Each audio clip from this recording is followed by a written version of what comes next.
The month ni Camel. 40. 80 ka man. Bali 80 yan.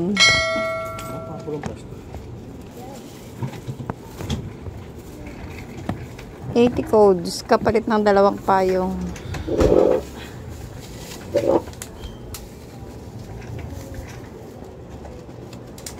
Patingin ang payong kung gaano kaganda.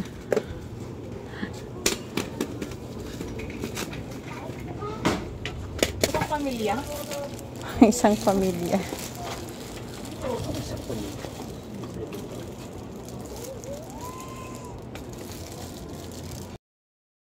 Hello mga kasari! Sari-sari store tips tayo for today's video.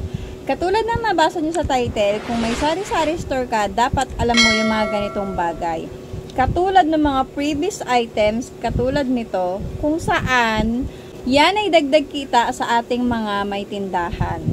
Plus, may previous pa na payong katulad na lang nito.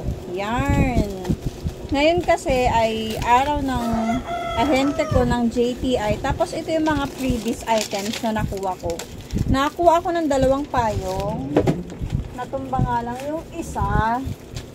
Yan, 2 malalaking payong. Buksan natin kung quality ba yung previous na payong nitong si JTI.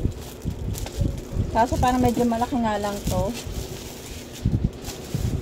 Hindi, parang malaki talaga siya. Tapos, goma yung handle niya. So, ang ganda. Ito nga pala yung free na payong ni JTI. Wow! Ang ganda. Ang laki.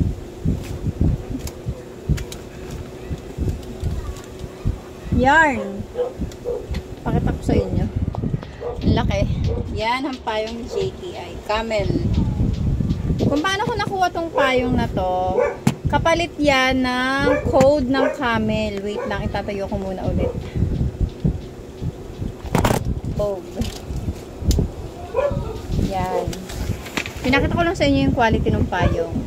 Tapos, ang kapalit niyan, kaya nakakuha ako ng payong na ganito. Itong code, ang kapalit niyan. 40 pieces ng ganitong code. Diba yung takip ng Camel, kinukuha ko yan. Yan, kasi ito lang yung kailangan nila. Nung una, pati kaha, tinatabi ko. Kaso masyadong bulky. Sabi nila nga, ito lang yung kailangan nila, yung code. Yan yung may code na yan.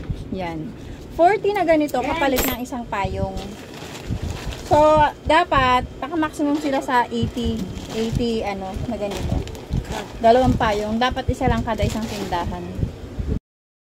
Before, ang nakuha ako dito kapalit ng mga code na to is Century Tuna. Nakakuha ako ng 28 na 150 grams na Century Tuna kapalit nga ng code. Yun nga lang, ngayon, ang promo na nila, ay sumunod nun, towel naman. Nakuha na akong 2 towel, ganito rin kulay, katas ng Camel. So yun, very useful nga yung mga ganitong code. Tapos ngayon, payong naman. So, yan yung mga previous na nakuha ko kay JTI. Tapos ngayon, eto namang Argentina na to. Nakakuha ako ng 12 na 150 grams katulad nito. Kasi nag-purchase ako ng isang rim ng Winston Lights. Yun nga lang, hindi kasi ito sa akin mabenta. Kaya isa lang yung kinuha ko. Tinry ko lang. Tapos, ginrab ko lang yung previous. Kasi imagine magkano to. Binibenta ko yung 150 grams, binibenta ko to ng 40 pesos. So, nakakuha ako ng 12 cans na times mo sa 40 pesos. Diba? Di ang laki rin. Tapos, natry ko na lang i-push tong Winston Lights para lang dito sa freebies. So, bukod sa may kita na tayo sa markup natin dito sa Yossi, may kita rin tayo sa free items katulad nito. Sasabihin na naman ng iba, malapit na daw ma-expired, kaya pini-free. Hindi po, 2026 pa yung expiration nito. So, kahit may stock siya, pero hindi man ito tatagal kasi mabenta ang Argentina sa akin. So, yun lang tayo for today's video. Ang tip ko lang sa inyo, pag may mga ahente kayo na ganito, magtatanong kayo ng mga promo. Nung una kasi, yung ahente ko nito, medyo, ano ba, kung paano ko ba sasabihin, buhaya term, gano'n na. Hindi niya sinasabi sa amin yung mga promo, sinasarili niya. Kaya yun, natanggal yun eh, yung una kong ahente ng JTI. Napalitan siya. Tapos yun, nagtatanong na ako kung ano yung promo. Kasi nung una, nakikita ko lang yung mga promos. Pinupost sa mga Facebook group. Doon ako nagkaroon ng idea na may mga promo-promo pala na ganito ang ahente.